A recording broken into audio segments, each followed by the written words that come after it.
اچھا بردرز، آج ہم انشاءاللہ 25ویں سپارے کو انشاءاللہ آغاز کریں گے، 25 چیپٹر سپارے کو، اور یہاں پہ آغاز میں ہی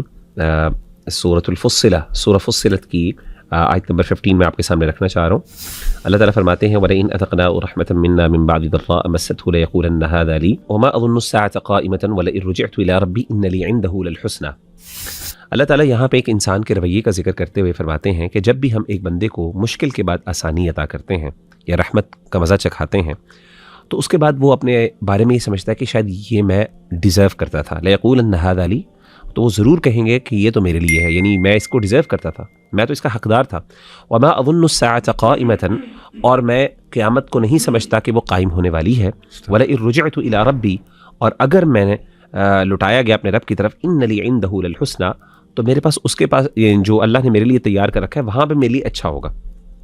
آگے پھر اللہ تعالیٰ بیان کرتے ہیں وَإِذَا أَنْعَمْنَا عَلَى الْإِنسَانِ أَعْرَضَ وَنَأَىٰ بِجَانِبِهِ وَإِذَا مَسَّهُ الشَّرُّ فَذُو دُعَاءٍ عَرِيضٍ، کہ جب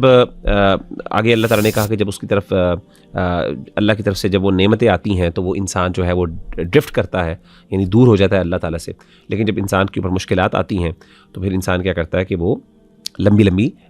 دعائیں کرنا شروع کر دیتا ہے۔ تو اس سے پتہ چلا جنرلی اللہ نے بیہیویئر کا ذکر کیا کہ جب مال و دولت انسان کی زندگی میں آتی ہے، فراوانی آتی ہے، کنوینئنس آتی ہے، اور اللہ تعالیٰ انسان کو رحمتیں عطا کرتے ہیں، تو انسان نیچرلی کیا کرتا ہے کہ انسان اللہ تعالیٰ سے دور ہو جاتا ہے، اور کئی اعتبار سے مشکل وَإِذَا مَسَّهُ الشَّرُّ فَذُو دُعَاءٍ عَرِيضٍ، کہ جب وہ مشکلات آتی ہیں تو انسان اللہ تعالیٰ سے لمبی لمبی دعائیں کرتا ہے۔ ان ادر ورڈز کہ جب انسان کے اوپر مشکل آتی ہے تو کئی اعتبار سے مشکل انسان کے لیے بینیفیشل اس لیے ہوتی ہے کہ انسان کو اللہ تعالیٰ سے کنیکشن کا ایک موقع ملتا ہے۔ اور اس سے ایک اور خاص چیز اللہ تعالیٰ نے یہاں پہ ذکر کی، جیسے میں نے بتایا کہ جب اللہ کی طرف سے آسانی آتی ہے تو سب سے پہلے جو عقیدہ انسان کا کمزور ہوتا ہے نا، وہ ایمان بالآخرت کا عقیدہ کمزور ہوتا ہے، کیونکہ ہوتا یہ ہے کہ دنیا کی جو نعمت ہے، جب دنیا کی نعمت کے اندر انسان زیادہ انورسڈ ہوتا ہے، مٹیریل کے اندر زیادہ انوالو ہوتا ہے، تو نیچرلی اس کا کاؤنٹر ایفیکٹ کیا ہوتا ہے کہ جو آخرت ہے، جو ہمیشہ ہمیشہ کی زندگی ہے، جس کے اندر اللہ تعالیٰ نے انسان کو ایکچولی میں دنیا کی نعمت دینی، کیونکہ یہ دونوں چیزیں آپس میں ایک دوسرے کو سمہاؤ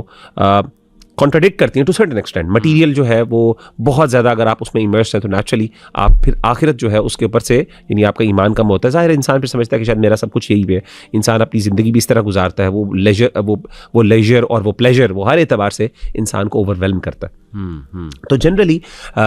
انسان کی طرف سے جب اللہ کی طرف سے نعمتیں آتی ہیں تو یہ سمجھتا ہے کہ اگر مجھے فار ایگزامپل میری تو زندگی اچھی ہے، اللہ کی میرے پر بہت زیادہ احسانات ہیں، اور اگر بالفرض میں نے آگے چل کے جانا بھی ہے تو اللہ تعالیٰ مجھے وہاں پہ بھی بہتری عطا کریں گے، تو انسان ہمیشہ یہ دھوکے میں رہتا ہے کہ نعمتوں کا آنا ہمیشہ سے وہ شاید میری کوئی بہت بڑی کامیابی ہے، اور شاید اللہ تعالیٰ مجھ سے بہت راضی ہیں، تو اللہ تعالیٰ ناٹ نیسسرلی، ہم اس پر پہلے بھی بات کر چکے ہیں۔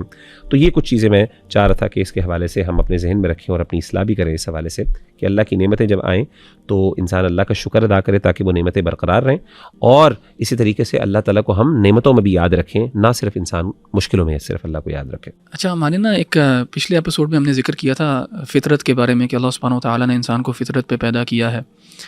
اور یہ فطرت جو ہے انسان کے اندر کی ایک آواز ہے جو اللہ تعالیٰ کو ایک لحاظ سے پہچانتی ہے، اور پھر جب انسان غور و فکر کرتا ہے اللہ سبحانہ و تعالیٰ کی مخلوق میں تو وہ بھی اللہ سبحانہ و تعالیٰ کی ایک نشانی ہی ہے، اور نشانیاں جو ہیں، آیات جو ہیں اللہ سبحانہ و تعالیٰ کی، علماء نے ان کو 3 قسموں میں بیان کیا ہے۔ یہاں پہ یہ آیت جو ہے سورہ فصلت میں آیت نمبر 53، سنوریہم آیاتنا فی الآفاق وفی انفسہم حتی یتبین لہم انہ الحق، کہ ہم ان قریب ان کو دکھائیں گے اپنی آیات فی الآفاق، اور ہورائزنز میں، یعنی outside of themselves, ہر جگہ وہ دیکھیں گے، دنیا میں دیکھیں گے ہماری آیات، وفی انفسہم، اور اپنے اندر بھی دیکھیں گے، اور یہ جان لیں گے حق کو، اور حق سے مراد یہاں پہ اللہ سبحانہ و تعالیٰ، یعنی اللہ سبحانہ و تعالیٰ کو جان لے کے پہچان لیں گے۔ تو اللہ تعالیٰ نے فطرتاً ہمارے اندر بھی وضع کی ہوئی ہے یہ پہچان، اور اگر آپ دنیا میں غور کریں، اور بہت لوگوں نے غور کیا بھی ہے اور پھر اس نتیجے پہ پہنچے بھی ہیں کہ گاڈ ڈز ایگزسٹ۔ وہ مغیرہ بھائی آپ کو یاد ہوگا ہم نے آج سے 2-3 سال پہلے ایک پروگرام بھی کیا تھا اینتھنی فلو کے اوپر، جو ایک ایتھیسٹ تھا، ڈی این اے ہاں، جس نے ڈی این اے کو اسٹڈی کیا تھا تو وہ پھر تھیسٹ بن گیا تھا، یعنی بلیور ان گاڈ بن گیا تھا۔ اور اینتھنی فلو بہت ایک ویل پبلشڈ ایتھیسٹ تھا، یہاں تک کہ رچرڈ ڈاکنز ٹائپ لوگ بڑے حیران ہوئے تھے کہ اینتھنی فلو جو ہے وہ گاڈ میں بلیو کرنے لگے، اور اس نے کتاب بھی لکھی تھی دیر از اے گاڈ۔ تو اس میں بھی how did he find out کہ گاڈ ایگزسٹ، وہی سائنس جو آفاق میں ہیں، جو outside of are selves horizons میں ایگزسٹ کرتے ہیں. اسی طرح بہت زیادہ لوگ ہیں جنہوں نے اسٹڈی کیا ہے، کاسمولوجی کو اسٹڈی کیا، دنیا کو اسٹڈی کیا، اس کی فائن ٹیوننگ کو دیکھا ہے، کاسمولوجیکل کانسٹنٹ اور بہت زیادہ چیزیں ہیں جس سے اللہ تعالیٰ کی نشانیاں ہمیں ملتی ہیں. ہمیں پتہ لگتا ہے کہ اللہ سبحانہ و تعالیٰ جو ہے ایگزسٹ کرتا ہے، and without a shadow of a doubt ہم اس اسرشن تک پہنچ سکتے ہیں کہ گاڈ ڈز ایگزسٹ. تو اپنے اندر بھی اور اپنے سے باہر بھی. اور پھر قرآن کی جو آیات ہیں ان کو بھی آیات اسی لیے کہا جاتا ہے کیونکہ یہ اللہ سبحانہ و تعالیٰ کی طرف پوائنٹ کرتی ہیں، اللہ سبحانہ و تعالیٰ کی طرف نشاندہی کرتی ہیں اور اللہ سبحانہ و تعالیٰ کی ایگزسٹنس کا پروف ہے. So proofs within ourselves, outside of are sales and within the Quran. اور اسی پارے میں سورہ جاثیہ میں آیا نمبر 6 میں اللہ سبحانہ و تعالیٰ نے کہا تلک آیات اللہ نتلوها علیک بالحق. یہ اللہ تعالیٰ کی آیات ہیں جو تمہارے پہ پڑھی جاتی ہیں حق کے ساتھ. کون سی آیات؟ یہ قرآن کی آیات. فبأی حدیث بعد اللہ وآیاتہ یؤمنون. پھر کون سی بات ہے اللہ تعالیٰ کی آیات کے بعد جس میں تم بلیو کرو گے؟ یعنی why don't you believe in these آیات؟ تو 3 چیزیں ہیں. ایک انسان کے اندر کی آواز ہے جو اللہ تعالیٰ کی طرف دلالت کرتی ہے. اس کے بعد آپ غور و فکر کریں اپنے ارد گرد باہر دنیا میں، آپ کریشن پہ غور و فکر کریں، اس میں آیات ہیں اللہ تعالیٰ کی. پھر آپ قرآن کی آیات پڑھیں اور دیکھیں یہ آیات جو ہیں ابھی پچھلے ہم 20-25 ایپیسوڈ سے یہ آیات ان کی تلاوت کر رہے ہیں. تو اس میں مومنوں کا جو کیفیت ہونی چاہیے، ایمان میں اضافہ ہونا چاہیے ان کا. تو اللہ تعالیٰ اس کے بعد کہتے ہیں وَيْلٌ لِّكُلِّ أَفَّاكٍ أَثِيمٍ. ہر اس جھوٹے گناہ گار کے لیے جو ہے ویل ہے، یعنی اس کے لیے جہنم ہے، اس کے لیے افسوس ہے اس کے اوپر. يَسْمَعُ آيَاتِ اللَّهِ تُتْلَى عَلَيْهِ ثُمَّ يُصِرُّ مُسْتَكْبِرًا كَأَن لَّمْ يَسْمَعْهَا. وہ سنتا ہے اللہ سبحانہ و تعالیٰ کی آیات، یعنی قرآن کی آیات، تتلا علیہ، اس کے اوپر جو پڑھی جاتی ہیں،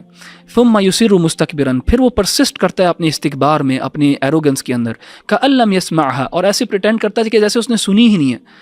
فبشرہ بعذاب علیم، تو اس کے لیے بشارت ہے. کس چیز کی بشارت ہے؟ عذاب علیم کی. تو دیکھیں اللہ سبحانہ و تعالیٰ ہمیں سب نوع انسانی کو، ایوری ہیومن بینگ کو اللہ تعالیٰ کم از کم ان 3 میں سے ایک نہ ایک آیت کی جو ہے یاد دہانی کرواتا رہتا ہے. کبھی کبھار انسان کے جب وہ اپنے